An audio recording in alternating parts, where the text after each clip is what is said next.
Just gonna take that, Millicent, just kind of put it over here and let everybody know that I'm Chelsea. And I'm Millie. And today we're gonna teach you guys how to make a cool craft based on a new video game coming out this month. What game would that be, Millicent? Plants vs. Zombies Garden Warfare 2! Garden Warfare What? 2! Yes. All right. So Millie, would you like to learn what cool materials you need to make this craft? Yeah, but like, aren't you forgetting something to tell us? Like what? Like, what's the craft? Oh yeah! Okay, check it out. It's super cool. Okay. We are gonna make super awesome, super hip hair bows / bow ties that really shows off your Plants vs. Zombies spirit. All right, the first thing you're gonna need is your primary color in a thick cotton, preferably a quilter's cotton because it really holds its shape.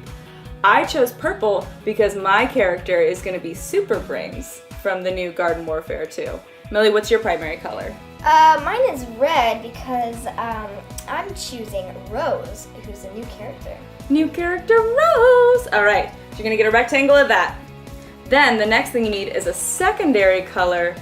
And what's that? The secondary color is bigger than the primary color. How confusing is that? Why would a secondary color be bigger than the primary? You're gonna find out later in this video. Yours is green. Yeah, oh, green. Nope, I think you got it right the first Wait. time. Green! Green. So Millie's got red and green for Rose. I've got purple and yellow for Super Brains. And that's gonna be the meat of it. And now we're gonna get into some of the optional stuff. So Millie and I went and picked out these cute buttons.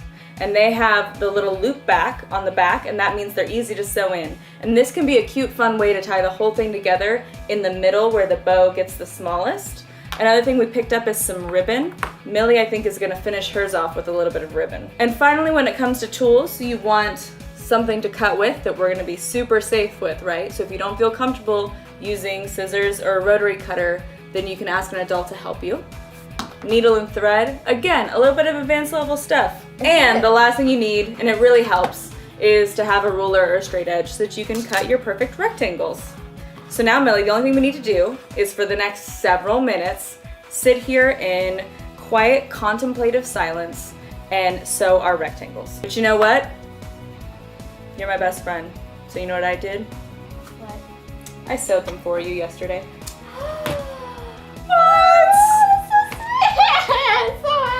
Basically, you want to take your rectangle, fold it in half, so it's more of a squarish rectangle, and then you want to sew all along the sides and leave a little gap right at the top. What you want to do is take this gap right here, and you want to pull it inside out so that the pretty side shows. And then you've got a nice rectangle of fabric with no stitches showing, and the pretty side of the fabric. You see how this is a big rectangle? Yep. See how rectangles have corners? Right here? If you use scissors or a cutter and you cut those corners off, then when you turn it inside out, it's gonna look a lot neater. You don't wanna cut off the corner with the little gap. So on both of them? Yes, on anything like that. In fact, Millie, that's just a good rule of sewing. Whenever you sew a corner on anything and you're gonna turn it inside out, you wanna cut that corner. So if you'll go ahead and turn those inside out for me, Millie. Okay, let's do this corner right. Through the big gap. So I pull it like this and just keep pulling from the inside like that. So once you've got it, Millie, you're gonna wanna pull all the corners so that you get that nice crisp corner that you just trimmed to make sure it looks all neat. Oh. And then at the end of it, you've got kind of a little puffy rectangle. Basically, see how it's kind of puffy like a little pillow?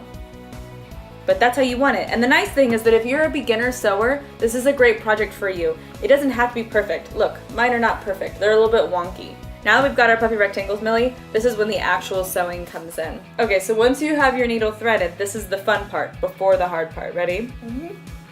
You're gonna take your two rectangles and you're gonna start accordion folding them. You just fold it over and then under, and then over, and then under, like that. I've done this before. Yeah! And you know what, Millie? The greatest part about using this fun, our lucky green mat that we always use for our projects is that I can count these squares and see exactly where the center of my little fold is.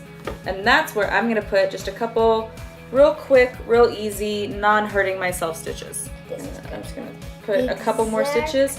Really doesn't need to be precise, just needs to be enough to hold it together. Wow. See? Doesn't that look like a bow? But it's missing something. What is it missing? It's like missing this part and the ribbon. Well, we're gonna get there, Millicent. We're gonna get there. All right, you ready to stitch yours? I believe in you. While Millie's doing that, I'm gonna be affixing my super fun zombie skull and crossbones button right to the front. Pull it out. Good job, Millie. You're doing it, Millie. You're doing it. Everybody be proud of Millicent. Now I'm gonna leave your needle and thread in there because you wanted to add ribbon, right? Millie's gonna do hers a little bit differently than I'm gonna do mine. So you would take your ribbon, you would just put around just enough to kind of overlap at the top. Cut that part off. That's the ribbon that you need. Let me do one more stitch so that the two ties are at the same place, which is right there. Millie, yours looks so good. So here's Millie's, here's mine, and in just a second we're gonna show you what they look like with the charms, and it's gonna be so awesome. All right, so with the charms, you can sew them like we're about to, or you can glue them too if you wanted to, just use fabric glue. It's totally up to you, but I figured we've gotten this far with sewing. We're gonna take it all the way. All right, so Millicent, are you ready to see your rose-themed Plants vs. Zombies hairbow / bow tie?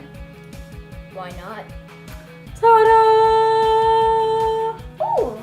Right? So cute. Look, put it right. That's pretty big for a bow tie for you. I feel like for me it would be like, you know, it's like, all right, just living the life.